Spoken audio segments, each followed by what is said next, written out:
Hola, hola, pues ya estamos aquí, Lola Hernández, de nuevo en este espacio de Lola, feliz de la vida de estarlo retomando. Y hoy con una persona que desde que la conocí me encantó, me encanta su sencillez, su conocimiento, su pasión por lo que hace y por el autismo. Y está conmigo Jennifer Villarreal. Yo voy a dejar que ella se presente. Pero después de que se presente, más bien, antes de que se presente, les digo que quédense porque hoy vamos a hablar de la intervención temprana en niños con autismo y Jennifer nos va a dar una gran repasada de todo aquello a lo que tenemos que poner atención. Así que quédense por aquí y por supuesto que pues compartan este video porque seguramente muchas personas estarán por ahí necesitando. Jennifer, ¿cómo estás? Oh, bien, gracias Lola, querida, mucho gusto por la invitación. Ya sabes que yo estoy muy contenta siempre de conversar contigo, con las familias y pues de compartir y aprender de todos en este círculo y este lindo camino. Genial. Jennifer, yo quiero que tú te presentes y les platiques a las personas a lo que te dedicas, un poquito de tu recorrido, para que vayan comprendiendo la autoridad con la que estoy hablando el día de hoy. No, mi nombre es Jennifer Villarreal, yo soy psicóloga. Primero estudié psicología educativa, después hice una maestría en neuropsicología infantil en Ecuador. Me olvidé de decir lo más importante, soy ecuatoriana. Después vine al Mind Institute de la Universidad de California a hacer un entrenamiento muy especial que tiene el Mind Institute que se llama International Training Program in Neurodevelopmental Disabilities. Es un programa único en el que personas de diferentes lugares del mundo pueden venir y entrenarse a este alto nivel, digamos, que muchas veces es difícil de acceder, especialmente si estamos en países de habla hispana.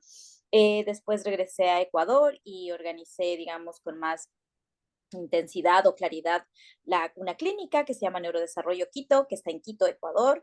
Y bueno, continué mi entrenamiento, como todos ustedes deben saber, el entrenamiento es trastornos del neurodesarrollo, la verdad nunca se termina, siempre hablo con mi equipo y les explico que todo lo que tiene que ver con ciencias de la salud es algo en lo que uno no puede terminar, es toda la vida, así que me he entrenado en diferentes áreas relacionadas, como la aplicación de pruebas para la evaluación diagnóstico de trastornos del neurodesarrollo, en específico autismo. Constantemente seguimos en los entrenamientos de especialización en esta área, porque el diagnóstico es un área muy delicada y si no continuamos con los últimos y últimos avances que gracias a la investigación tenemos, pues se pueden cometer muchos errores. Después también he recibido entrenamiento en diferentes modelos de atención para la intervención del autismo, como tal vez muchos deben saber, existen las llamadas técnicas basadas en evidencia con las que damos atención a las personas que tienen el diagnóstico de autismo y otros trastornos del neurodesarrollo y de esa manera poder tener la mejor calidad en cuanto a resultados posibles. Soy una terapeuta certificada en modelo Denver, en este momento una trainer in training, lo que significa que ahí vemos personas que nos entrenamos para poder entrenar a otra gente oficialmente, digamos, en el modelo. El modelo Denver de intervención temprana es uno de los más conocidos y que por sus grandes resultados que se han logrado obtener gracias a la evidencia científica en cuanto a la mejora de los síntomas y en los niños pequeños con autismo o con síntomas de autismo. Soy también una estudiante de doctorado en UC Davis, en desarrollo humano.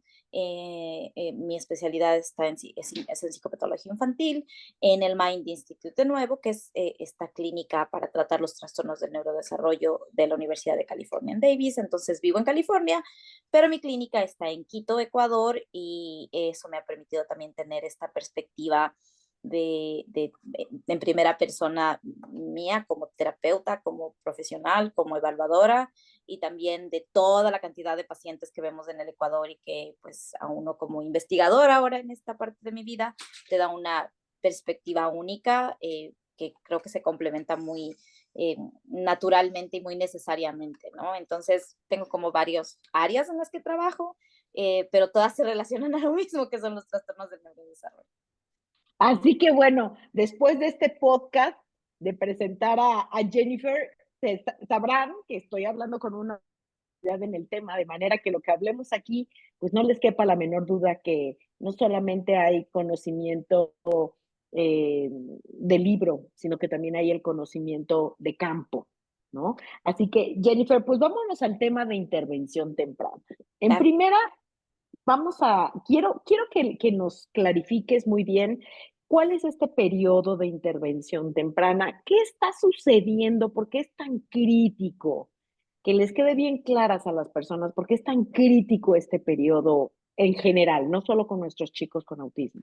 Claro, bueno, en el ser humano en las primeras etapas de desarrollo, estoy hablando desde que nos formamos en el vientre materno hasta que terminamos la primera infancia, pasamos por una época en la que nuestro cerebro se desarrolla y cambia tan rápido como en ninguna otra época de nuestra vida. Esto es algo que podemos aprovecharlo para positivo porque nos permite usar toda esa flexibilidad de este cerebro capaz de cambiar y de reorganizarse con el fin de mejorar las habilidades innatas que ya tiene la persona y también de tratar o intervenir en aquellas que naturalmente tal vez no están bien desarrolladas, como en el caso de los trastornos del desarrollo. Entonces, obviamente nos dicen, tenemos que leer a los niños todos los días, de los 5 primeros años son los más importantes. 0 to 3, por ejemplo, nos enseña cómo poner todo el énfasis en esos primeros años de vida.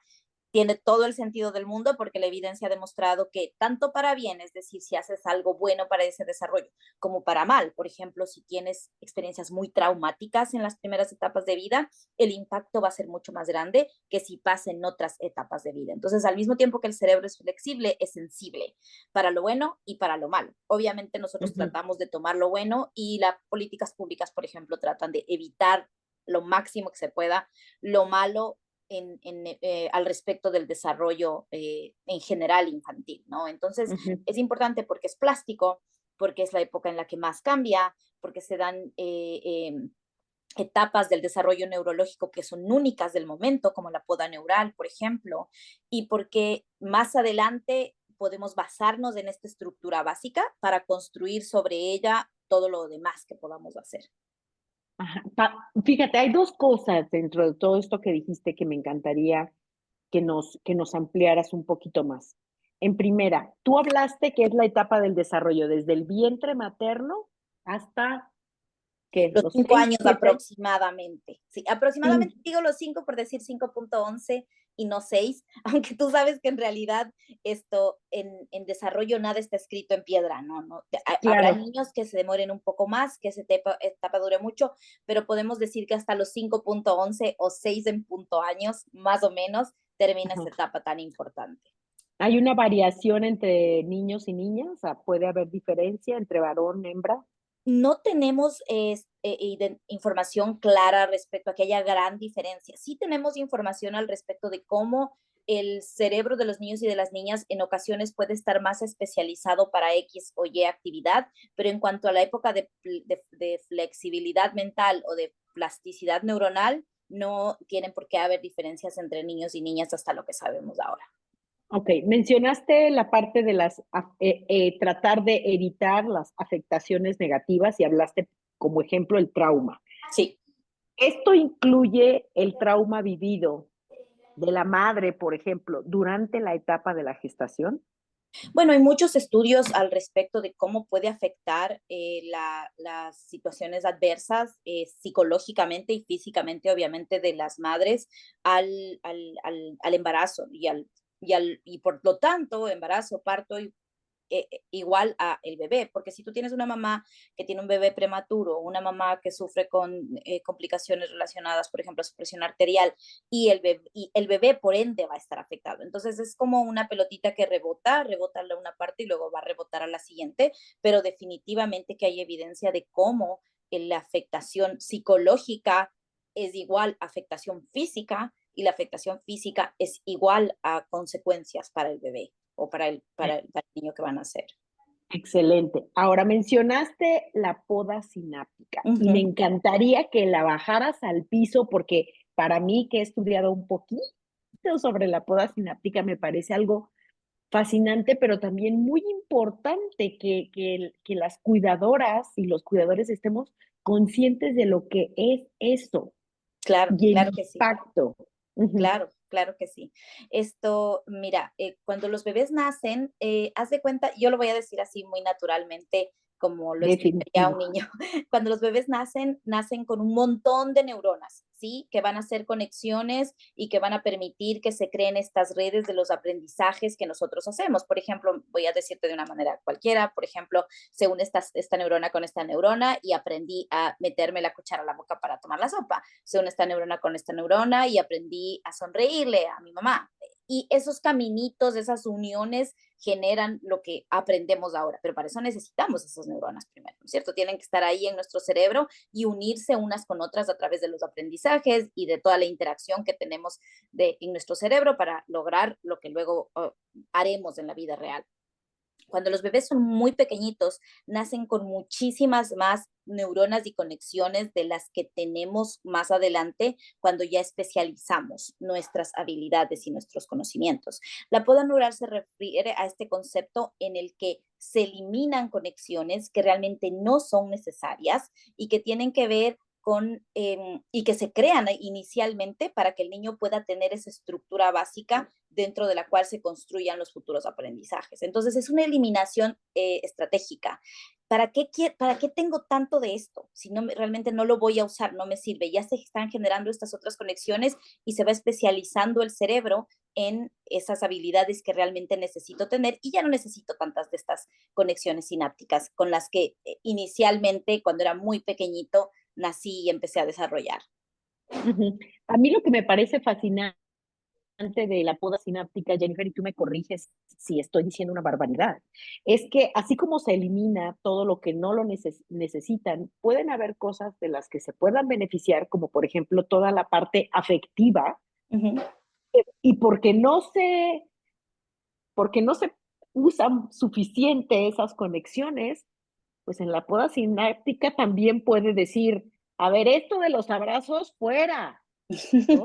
Por decir algo, ¿no? Claro. O sea, que también en esa poda sináptica pueden estar saliendo algunas situaciones o algunas conexiones que en realidad serían muy valiosas para que el niño las sostuviera a lo largo del tiempo. Ujú, ujú. Claro, mira, hay un ejemplo muy específico al respecto de esto y que creo que va a aclarar otras posibles dudas al respecto. Cuando el bebé nace, es un bebé que puede aprender cualquier idioma. Por ejemplo, al respecto del Ujú. desarrollo del lenguaje. Su cerebro está listo para cualquier idioma. No es que si yo nazco aquí y digamos, me adopta una familia en otro país, yo no puedo y solo desarrollo español. No, nada que ver. O sea, tu cerebro está listo y predispuesto para aprender todos los diferentes sonidos del lenguaje y como tú sabes, de cada idioma tiene diferentes, tal vez, niveles en los que los sonidos se mueven, digamos, a través de los diferentes tonos. Cuando un niño crece y pasa los 3 años aproximadamente, es como si esa habilidad se fuera perdiendo y te especializas. Entonces es como si tu cerebro dijera, ok, ya no necesito estos sonidos del chino, ya no necesito estos sonidos del inglés, solo necesito estos de acá del español, que son los que estoy escuchando. ¿Para qué tengo todas estas otras habilidades? Me están estorbando, no están ayudándome en nada, la elimino, ¿sí? Entonces, de esa misma manera, todo lo que tiene que ver con el aprendizaje se elimina si es que no está siendo utilizado. Este de lenguaje es investigación muy que se tiene mucha evidencia, porque obviamente nos ha interesado mucho a los científicos en general del lenguaje, entender cómo se desarrollan los idiomas, qué idioma, por qué no, por qué es más difícil ser bilingüe cuando eres grande que cuando eres pequeño. No tenemos tanta información sobre el tema socioemocional, tal vez, pero no tiene, hace mucho sentido que funcione Claro. más o menos de la misma manera. Exacto, y hay una frase en inglés que creo que aplica esto que dice, if you don't use it, you lose it, ¿no? Ujú, Si no lo usas, lo pierdes, claro, ¿no? así es, Entonces, claro, no reforzaste el chino, lo va a perder, ¿no? claro, Quizá ahí queda por ahí guardada alguna sobrita por ahí pegada en alguna neurona, claro. pero se va. Ok, entonces, partiendo de esta poda sináptica, que por eso quería que la explicaras un poquito más, pues vámonos a esta parte de la intervención temprana, porque me Ujú, parece, a mí desde mi ignorancia, que parte de la intervención temprana es, vamos a usar esas conexiones neuronales que necesitamos que se refuercen y que se expandan. Vamos, ¿no? claro. Pero cuéntanos un poquito de ¿Cómo es este proceso en los chicos con autismo? ¿Por dónde deberíamos de empezar? ¿Qué es importante considerar ya específicamente en los chicos con autismo? Claro, claro que sí. Mira, yo siempre cuando trato de explicar sobre la intervención en autismo para que las familias me entiendan y que sea y que todo haga sentido, parto del concepto de aprendizaje implícito y explícito. Las personas con autismo suelen tener dificultades para aprender de forma implícita aquellas habilidades que nosotros aprendemos de forma implícita. Por ejemplo, lenguaje como tal, la comunicación verbal, es algo que la mayoría de personas aprendemos implícitamente, naturalmente, en un entorno que tiene el estímulo y tú simplemente porque alguien dijo mamá, porque alguien dijo papá, empiezas a vocalizar, dices, tu papá te refuerza, tu mamá te refuerza, tu familia te refuerza y sigues vocalizando, incrementando tu cantidad de palabras Ujú. O que usas, señalas. etcétera, o señalas. Eso es muy implícito. Claro que nosotros hacemos reforzamiento, porque es parte de lo que constantemente usamos como seres humanos, pero no es que, como siempre explico a las familias, le inscribimos a una clase para que el bebé aprenda a hablar. No le llevamos a los 3 meses a una clase para que el bebé aprenda a hablar. Es muy implícito el aprendizaje. Las personas con autismo tienen dificultades para aprender de forma implícita esas habilidades que nosotros como el lenguaje, como puse de ejemplo, lo hacemos. Entonces, a ellos sí logran aprender, pero necesitan un aprendizaje explícito de esa habilidad que otros niños tal vez aprenden de forma explícita. Y pongo un ejemplo, por ejemplo, para aprender a leer y escribir, sí que tuvimos un aprendizaje explícito nosotros. Había una profesora que hizo una planificación, que dijo, bueno, Lola ya está con las bisílabas, voy a pasar a las trisílabas y así sucesivamente. Entonces, no es que tú un día simplemente empezaste a leer y escribir, aunque eso también puede pasar, pero en la mayoría de personas, tú necesitas pasar por un proceso de aprendizaje explícito. Entonces, lo que hacemos en intervención es entender ese principio, entender que son capaces de aprender, pero que requieren de explicitez para el aprendizaje. Es decir, prácticamente nosotros hacemos planificación para que el bebé aprenda a hablar, para que aprenda a usar gestos, para que aprenda a mirar a los ojos, para que aprenda a hablar de las emociones, habilidad que de base no se desarrolla naturalmente en algunas personas o se desarrolla muy despacito y que sabemos que con la repetición y la organización, la planificación de esa enseñanza van a lograr adquirir.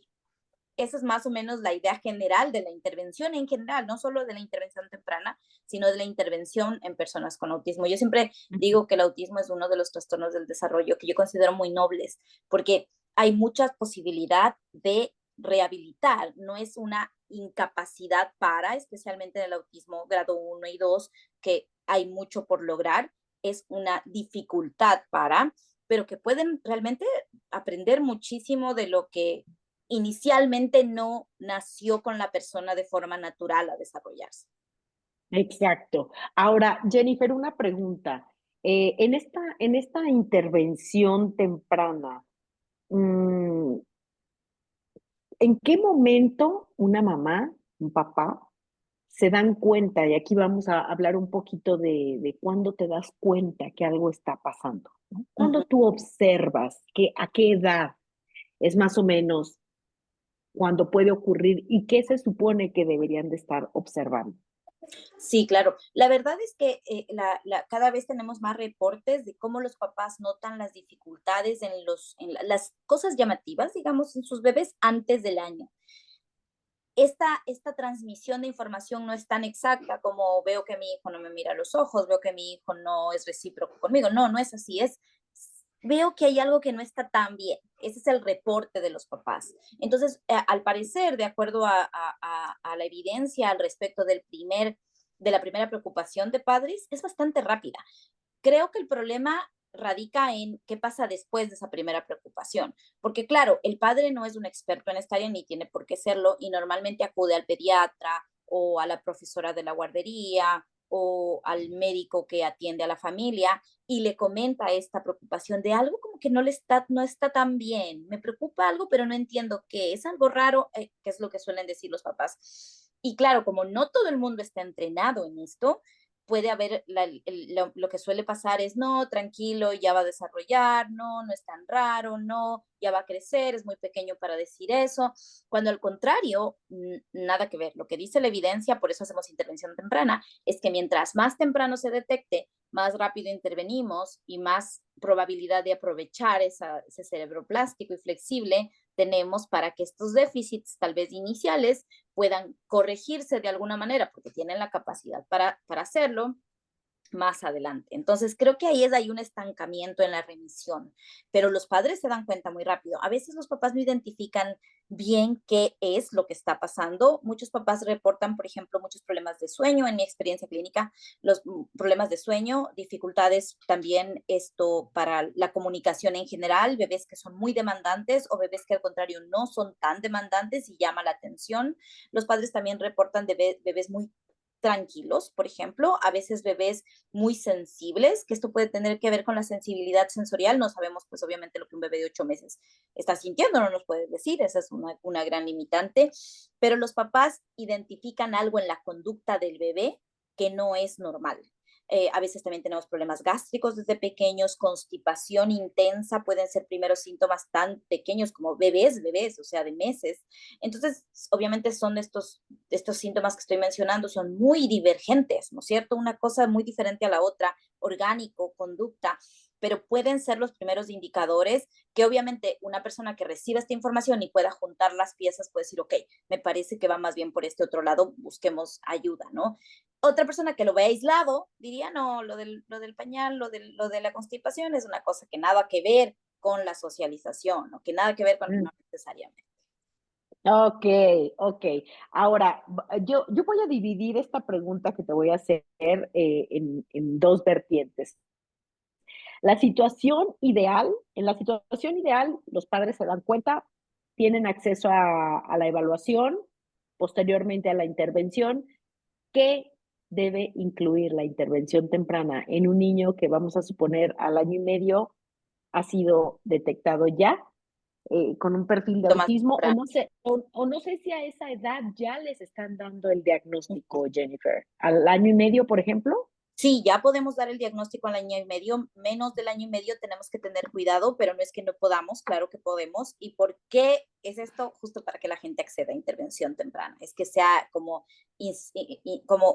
se ha enfatizado el hecho de que obviamente mientras más experiencia tengamos, mejor lo vamos a hacer, pero que identifiquemos. Hay indicadores tempranos de un trastorno del espectro del autismo, más allá de si es o no el diagnóstico, si es muy pequeño, más tarde no, lo que se ve es déficit en las áreas de comunicación social y las conductas restringidas y repetitivas, hagamos intervención, que es en lo que yo trato de enfocarme con papás de niños muy pequeñitos. Claro, claro, no vamos a andar esperando el diagnóstico final, vamos a empezar a intervenir. Claro. Entonces, ¿y qué incluye en ese momento, en la situación ideal, la intervención temprana? ¿Qué Claro. incluye en estos chicos? Como te decía hace un ratito, existen lo que se llaman las técnicas basadas en evidencia, que son estos modelos desarrollados, modelos terapéuticos desarrollados normalmente por universidades que han hecho investigación muchísimos años para ir afinando, mejorando su modelo y que pues logremos tener mejores resultados. Un modelo con evidencia significa que se hizo investigación, se fue riguroso con la medición y se dijo, esto sí funciona para estas y estas circunstancias y logramos este y este resultado. Obviamente eso no significa que uno sea para todos, ni que solo uno sea el mejor, para nada, porque además depende también de cómo lo adaptes a la cultura, de cómo lo adaptes a la situación social, familiar de X o Y familia, y hay varios modelos.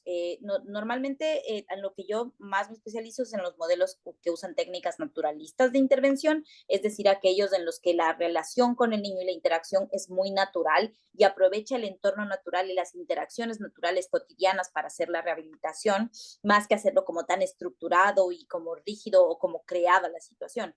Insisto, cada paciente es diferente y cada caso va a servirle lo uno o lo otro. Pero en las naturalistas funcionamos de esa manera. Hay varios modelos, Impact, Hasper, Denver, que son el nombre que le pusieron las diferentes universidades a su modelo, tienen ciertas variaciones, pero todos tienen algo en común y es que usan en estos casos técnicas naturalistas, entorno natural, circunstancia natural, y segundo, tienen un modelo o proceso de medición riguroso en el que tú tienes de alguna manera una forma de medir cómo el niño, el bebé va avanzando para tener una idea más clara de cuándo cambiar tu método, de cuándo cambiar tu objetivo y que no te estanques en estoy trabajando con el niño, veo que mejora, pero ¿qué tanto mejora? Bastante, poquito, está avanzando en todas las áreas, no en todas, que puede estar impactándome. Por eso es que los modelos desarrollan procesos de medición que da calidad a nuestro modelo de intervención. Entonces, primero, ese podría ser una especie de, un tipo de tratamiento y como digo, para mí lo más importante, sea cual fuera la técnica que se use, aparte que yo obviamente recomiendo las técnicas basadas en evidencia, porque tienen evidencia y porque como estamos luchando contra el tiempo, no podemos darnos el lujo de demorarnos tanto y como digo a los papás hay otras que no tienen evidencia y está bien si las queremos intentar, pero es como cuando te dan un medicamento de primera línea para algo. Esto es lo primero, de ahí usted si quiere hacer esto y esto ya es una decisión suya, todo bien, pero siempre voy a recomendar las técnicas basadas en evidencia. Claro. Entonces, evidencia y por otro lado, medición rigurosa de los logros para que sepamos a dónde estamos caminando. Eso para mí es lo ideal, lo más importante. Ok, ahora vamos a bajar esta información a lo más cotidiano. Danos ejemplo de intervención naturalista en algún caso que te acuerdes para que, ¿sabes? Para quienes no saben de qué estamos Claro, hablando, puedan sí, entender qué es esto de naturalista. No claro. vayan a empezar a buscar una terapeuta naturalista.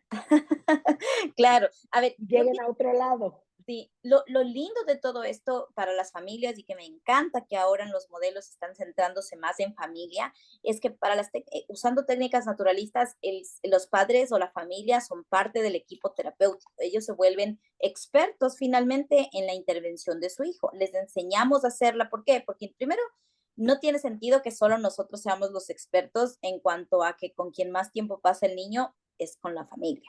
Segundo, estamos enseñando habilidades, capacidades que los padres en distintos niveles logran desarrollar. O sea, más, menos, pero logran desarrollar.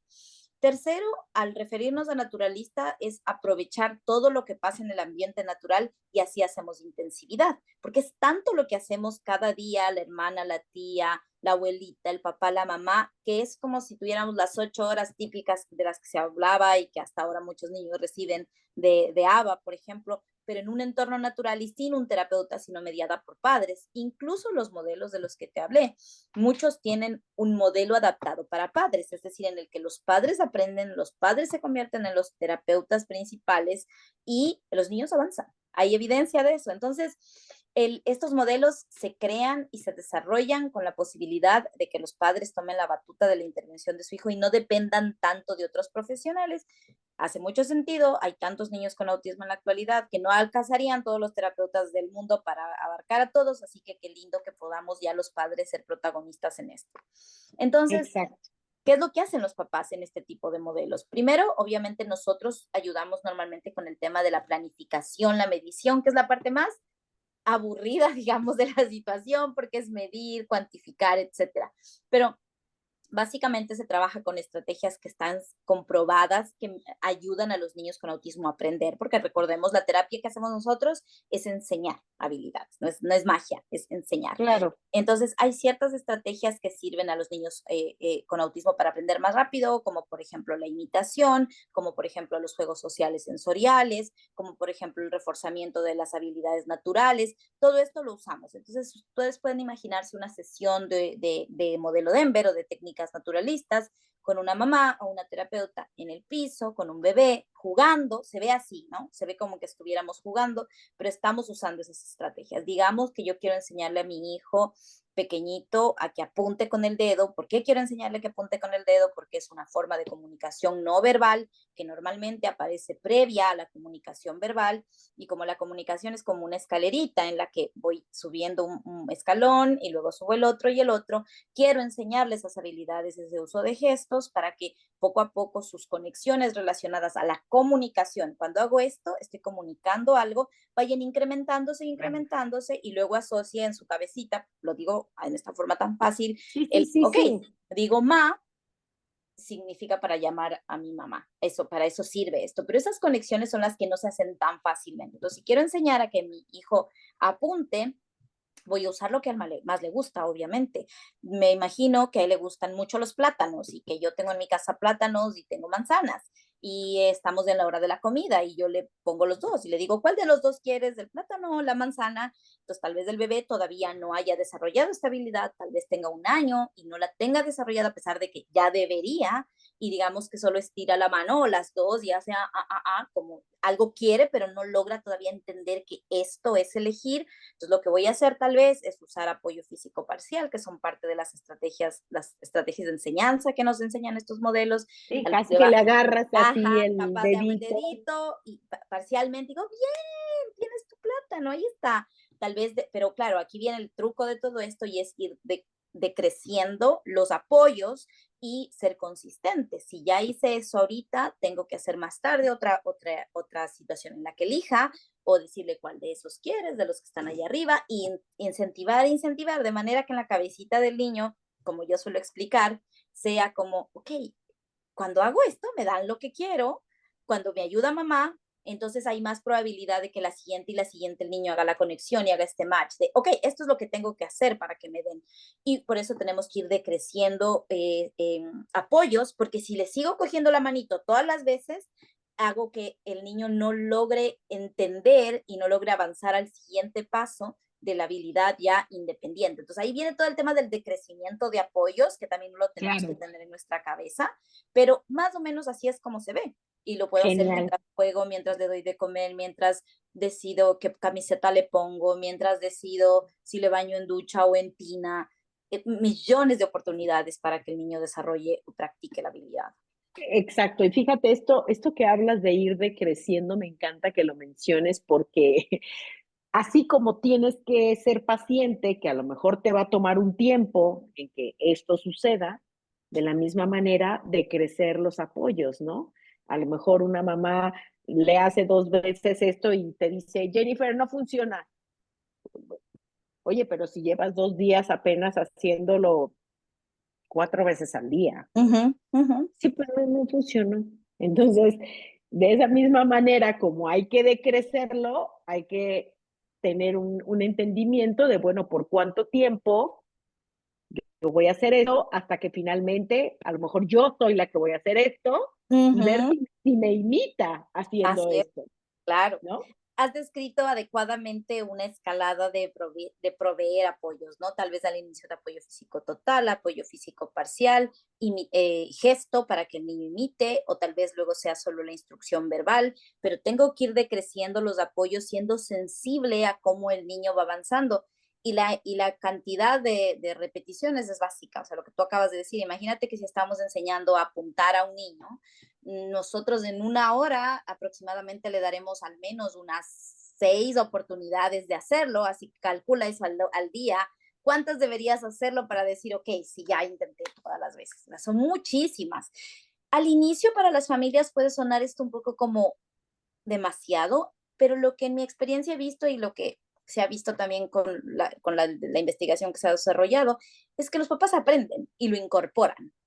Por ejemplo, estamos acostumbrados a enseñarles a nuestros hijos muy naturalmente, implícitamente, a decir el carro, la vaca. Eso es algo que nadie nos dijo y solemos hacerlo y está tan incorporado que lo hacemos. Asimismo, desaprendemos eso y empezamos a hacer esto otro y se desarrolla muy naturalmente, como un terapeuta, que ya se le da naturalmente. Exactamente. Entonces, a mí esos modelos me fascinan, esos modelos naturalistas, y probablemente, Jennifer, me atrevo a decir que habemos madres de familia, sobre todo madres, que traemos casi incorporados esos modelos naturalistas, porque a la larga, cuando éramos pequeñas, y me incluyo porque a mí que me fascinaban los bebés desde los 4 meses, 4 años yo andaba pidiendo bebés prestados a todo mundo y les daba y les hacía y insistía y después quería que fueran mis estudiantes en mi escuelita, ¿verdad? Cuando tenía yo 6 años. Entonces, habemos quienes los tenemos desarrollados más naturalmente, pero hay madres que no, ¿no? Sobre todo las mamás primerizas, que Claro, no tienen un referente con un chico anterior para saber qué tienen que estar haciendo y qué no tienen que estar haciendo, sí, ¿no?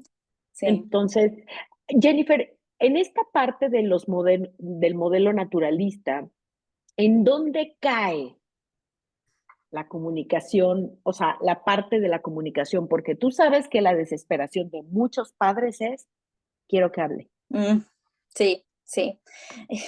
Definitivamente. A ver, la evidencia nos indica que las personas con autismo, no todas, pero muchas, se demoran en hablar. Sí, eso es algo que siempre les transmito a las familias para que sepan que la mayoría de niños con autismo se demoran en hablar. Eso tengámoslo primero de claro, se van a demorar. Entonces, no podemos medirlos con la misma vara de el compañerito, el niño de al lado. No, tener claro que se demoran. ¿Cuánto? Depende de varios factores, depende de la intervención que hagamos, del particular tipo de autismo que tenga este niño. Muchas veces incluso tenemos niños con autismos importantes, con bastantes dificultades, que digamos tienen 6 años y solo vocalizan, pero luego van avanzando y tipo 8 años sí dicen palabras, o sea, uno diría que tarde, ¿no? Pero explico esto para decir, nadie puede decir, este niño nunca va a hablar. Eso es bien delicado de decir, porque cada caso es único y si sabemos que se demoran, no, obviamente da desesperación y entiendo como papás, ya tiene 5, no habla, pero en teoría no debemos perder como la fe de que no sabemos exactamente si más adelante sí va a vocalizar, si va a unir palabras, a unir sílabas, formar palabras, esto, pero más o menos si un bebé tiene intervención temprana, tipo 5, en mi experiencia, niños con autismo que se descubrieron rápidamente que no son autismos severos y que tienen buenas habilidades intelectuales o no concomitancias con algo más complicado, tipo 5 años ya están hablando Ajá, bastante fluidamente, digamos. Entonces, sí pero hay que tener esto en mente, ¿no? Cada caso es único y sí se demoran más en hablar. claro. Y quiero complementar todo esto que estás diciendo. O sea, Eric, mi hijo, tiene 28. Él fue diagnosticado con tipo 2, no, Uh -huh, nivel 2. Y puedo decir, Jennifer, que a partir de los 23 años aproximadamente, uh -huh. yo comencé a notar un importante incremento en el Interesante. vocabulario, muy importante. O sea, no es que dije habla más, comenzó a incorporar nuevo Ujú, vocabulario que lo tomaba y lo sigue tomando de diferentes estímulos, ya sea que escucha a alguien, ya sea que es en una película que le siguen gustando las de Disney, de repente lo oyes decir una palabra que jamás había ujú. dicho, Sí, ¿no? Pero que la incorpora perfecto en una total. situación que debe ser. Entonces, yo digo, no, de verdad, Sí. aún en la vida adulta, ellos siguen incrementando la cantidad de palabras que van incorporando en su repertorio. Ah, Y en sí. muchas ocasiones lo usan de manera adecuada. A lo mejor usa el tono de voz de Mulan o de quién sabe de quién, Ujú, ¿verdad? ujú, Pero bueno, a mí esa parte me tiene sin cuidado. ujú. Fascinante es cómo toman este vocabulario y lo incorporan de manera funcional, ¿no? Así es. Sí, el autismo es básicamente un desarrollo atípico general en las habilidades de comunicación y conductas restringidas y repetitivas. Al ser atípico, nunca tienes la claridad absoluta de hasta aquí llegó, esto no va a lograr, esto sí va a lograr. Eso es ser muy arriesgado porque la verdad es que nadie lo entiende tan perfectamente al autismo. Y qué bonito saber que este desarrollo puede extenderse más. No tenemos tanta información sobre los adultos con autismo, pero tu experiencia es interesante y hace mucho sentido de nuevo con este desarrollo atípico. Atípico que no lo esperamos, atípico que no lo entendemos bien, pero atípico también que nos da mucha esperanza en que con intervención, con apoyo, no tiene por qué no seguir avanzando. Definitivo. Y sabes, de no perder jamás, bien lo has reforzado, la esperanza de que esto avanza, porque así como te menciono yo, en mi caso, el desarrollo del vocabulario, sí te puedo decir la capacidad de reflexión que se ha desarrollado en él es impresionante y la profundidad de reflexionar una situación, una acción, algo que dijo y que después viene y te dice, no debí de haberlo dicho. O Dale. sea, dices, wow, ¿no? O sea, esto requiere una, un trabajo reflexivo bastante importante, ¿no? O sea, Claro, decirte, no solamente pedirte perdón, claro. sino decirte, no debí de haberlo dicho, Claro. No, ¿no? y mira, lo que tú dices, Lola, es bien valioso porque, a ver, nosotros tenemos pruebas, tenemos tests, los psicólogos, en el mundo médico, tenemos herramientas, pero la verdad es que no somos tan sensibles a los pequeños cambios, nuestras herramientas no son tan sensibles, somos muy conscientes de las fallas que nuestras herramientas tienen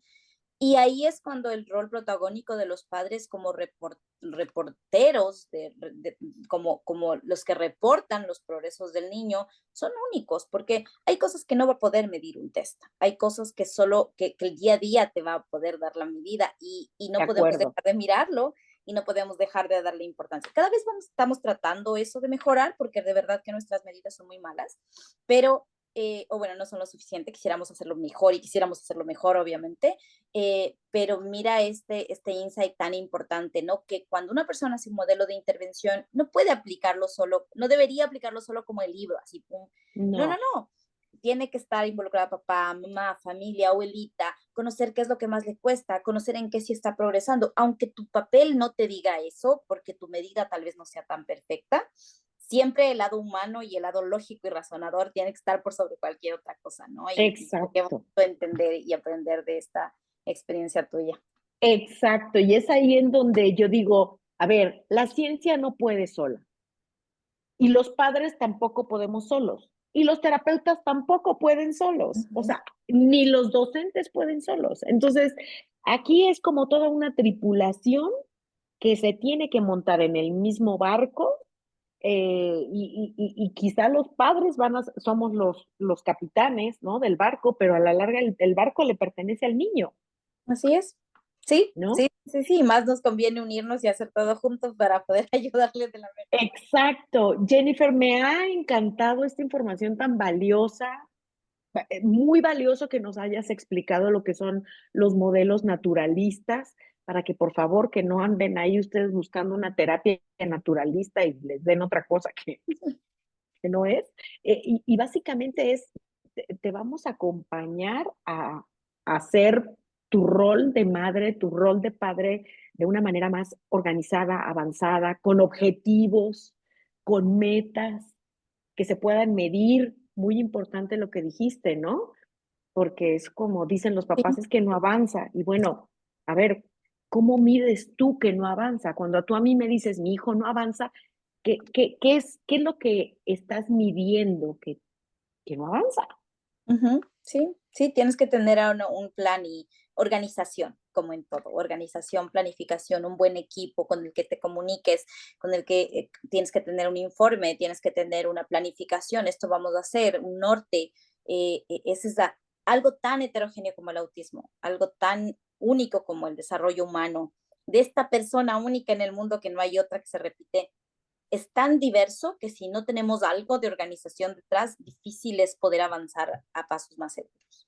Exacto, ¿no? Y voy a poner un ejemplo absurdo, es como, ay, quiero que mi hijo aprenda a dividir, está en primero de primaria. Bueno, qué bueno que quieras que aprenda a dividir, pero antes de la división está la multiplicación y antes está la resta y antes está la suma y antes aprender a contar y antes aprender los números y antes reconocer que esto que hice aquí, que es un palito, pues no solo es un palito, representa algo, representa el número uno. Y después, ¿qué haces con ese número? Ah, pues ahora vas a contar objetos. Ah, entonces, qué bonito que quieras que divide, pero Ujú, así es. échate para atrás porque hay varios pasos que dar antes de llegar a la división, ¿no? Total. Genial, Jennifer, pues me ha encantado esta conversación, y estas puertas están abiertas para que después tengamos otra conversación, quizá Claro, en un tema que dé continuidad a esto del modelo naturalista. súper, súper, mi Lola, con mucho gusto.